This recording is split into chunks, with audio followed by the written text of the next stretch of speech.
এইটার উত্তর আমি বহুবার আজকে আজকে আজকে শোনেন আজকে হলো কৃষকের জন্য আসছি তো, যেহেতু আমাদের কৃষকের আমাদের কিন্তু মেইন এটা এই দেশের জন্য যার আমি সমস্যা আমি কথা বলে নেই আগে, আমি অস্বীকার করবো না যে ঘটনা ঘটতেছে না, কিন্তু ঘটার সাথে সাথেই কিন্তু আমরা লোকজনদের কিন্তু আইনের আওতায় নিয়ে আসতেছি। এগুলি জন্য আমি আপনাদের কাছে একটু অনুরোধ করব, আপনারা একটু জনসচেতনতা বৃদ্ধি করতে হবে।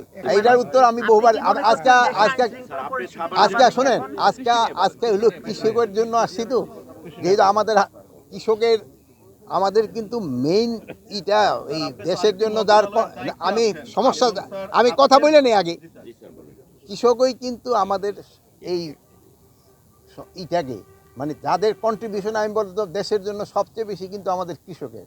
তা আমরা কৃষকের জন্য আজকে কথা বলতে চাচ্ছি। আর কৃষকের জন্য আরেকটা হলো, আপনারা জানেন যে এক সময় আমাদের কৃষি জমি কতটুকু ছিল এবং জনসংখ্যা কত ছিল, 7.5 কোটি জনসংখ্যা ছিল, কৃষি জমি কিন্তু এর চেয়ে আরও অনেক বেশি ছিল। কিন্তু এখন জনসংখ্যা প্রায় 17.5 থেকে 18 কোটি হয়েছে, বাট কৃষি জমি কিন্তু কমে গেছে।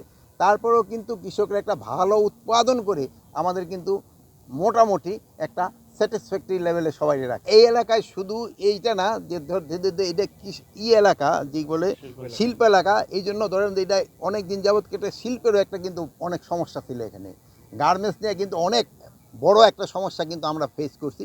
এটা কিন্তু মোটামুটি আল্লাহ দিলে একটা কন্ট্রোলের ভিতরে আসছে, এবং এখানে এই জন্য এটার স্ট্রেংথ অনেক বেশি। এখানে শিল্প পুলিশ আছে, এখানে সেনাবাহিনীও কিন্তু ডিপ্লয় করা আছে, এখানে র্যাব আছে, এখানে বিজিবি আছে, আর পুলিশ তো তাদের দায়িত্ব তারা করেই যাচ্ছে। তারপরে আপনারা দেখেন যেই সব ঘটনাগুলি ঘটছে, আমি অস্বীকার করবো না যে ঘটনা ঘটতেছে না, কিন্তু ঘটার সাথে সাথেই কিন্তু আমরা লোকজনদের কিন্তু আইনের আওতায় নিয়ে আসতেছি। এগুলি জন্য আমি আপনাদের কাছে একটু অনুরোধ করব, আপনারা একটু জনসচেতনতা বৃদ্ধি করতে হবে। কথা শেষ করে নেই, জনসচেতনতা একটু বৃদ্ধি করতে হবে। এই জনগণ সচেতন হবে। এই যে যারা এই সব কিছু করতেছে, এটা তো ধরেন যে আমাদের এই পোলাপান, এগুলো কিন্তু একটু বুঝাইতে হবে যে অপকর্মগুলি থেকে তারা দূরে আসুক। আরেকটা জিনিস দেখবেন, আমাদের যে স্ট্যাটিস্টিক্স আছে, এটা কিন্তু যে খুব যে আগেও কিন্তু এরকম ঘটনা ঘটছে, বাট এখন হলো যেমন ধরেন আমি যদি, যেহেতু অনেক আগে এখানে আমিও চাকরি করছি, আপনাকে যদি এরকম ডাকা হইতো, একটা ক্যামেরা পাওয়া যাইতো কিনা সন্দেহ। আমার যদি একটা খেলার জন্য যদি একটা ক্যামেরাম্যানরা আনতে হইলে তারে অনেক করে চেষ্টা করে আনা হইতো। বাট এখন যেহেতু মিডিয়ার যুগে একটা জিনিস খুব তাড়াতাড়ি সবাই জানতে পারে, এটা কিন্তু সবাই উপকার হচ্ছে, আমাদের উপকার হচ্ছে।